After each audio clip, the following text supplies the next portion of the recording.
Hi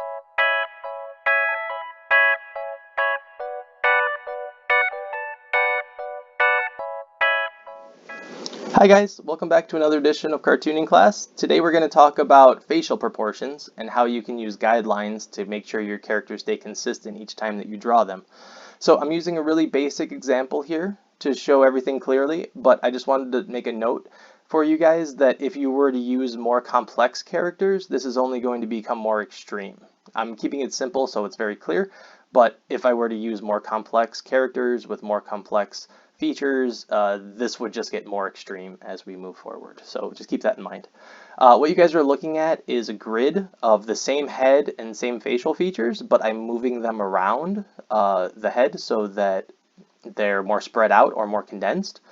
And we'll go through what each one is in a second. But even if you draw the same head, eyes, nose, and mouth, but you place them in different positions, you are going to get very drastically different results. And that's what I'm trying to illustrate for you guys here.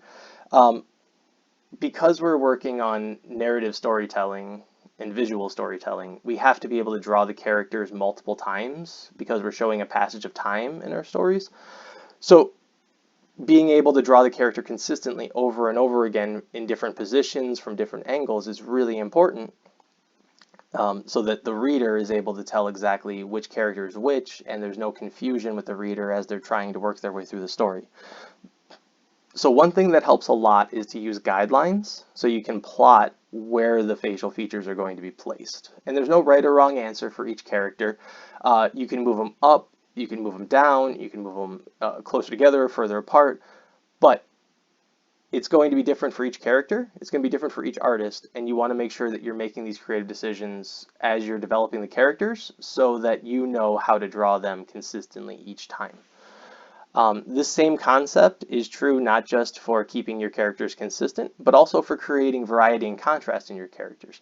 If you have two characters with the same head or the same eyes, by moving them up or moving them down, spreading them out, or pushing them closer together, you're going to create contrast in your characters that way, and that can be really helpful when your characters all have similar traits.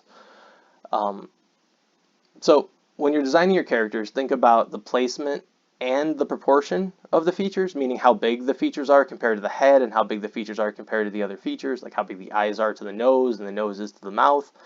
And then make notes for yourself to refer back to as necessary. So you want to make sure that you're writing all this stuff down while it's still fresh in your mind so that you don't move on to other characters or other stories and forget all of these things that you're thinking about right now. So keep a journal, keep a sketchbook, and try and write notes about the characters as you go so that you can refer back to those later. So if we take a look at this grid, there are 9 heads, all the same facial features. The top row, if we go across horizontally, the top row is where I've raised all the facial features up higher on the head or the face. The middle row, they're kind of centered. On the bottom row, everything's dropped lower. So I'm keeping everything closer to the bottom of the face. Going across the columns from left to right, the left column is going to have the features spread out more horizontally. The center column, again, they're pretty much centered. So that's the very center head. It has everything kind of centered as much as I could.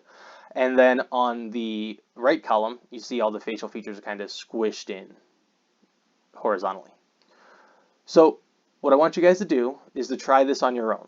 I want you to make a 9-head grid, 3x3, just like this.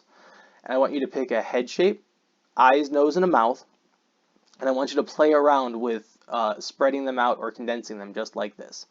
So you're going to draw the same facial features on the same head, just like I did, and then you can use guidelines, which you don't see here, but you can plot in a line for where the eyes are supposed to go, where the nose is supposed to go, where the mouth is supposed to go, for each of the rows and the columns, and then you can do horizontal lines for the rows and vertical lines for the columns in order to be able to spread everything out or squish everything in as you need to.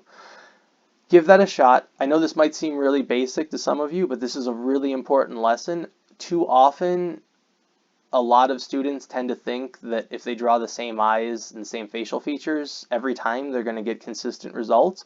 And it's really important for you guys to know right off the bat that you have to be able to keep these things consistent with proportions and guidelines so that each time you draw them, they're going to look the same. If you just draw the same things over and over again and don't place them in the same positions, you're going to get different results. And that's what this whole lesson is about. So try this out, see for yourself, and then once you're done, take your character, pick whichever head you like the best for that character, and then try doing another character where you're going to pick a different result for that character, right?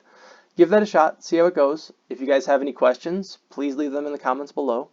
If you like the video, please give it a like, hit subscribe and the bell icon to be notified when I put out future videos. And I promise soon we will be getting to basic cartoon anatomy and basic storytelling. But I wanted to make sure that you guys understood this concept before we move forward. So I will be back soon with another video, but keep drawing, take care, stay healthy guys. Thank you for your attention, and I will talk to you guys soon. Bye.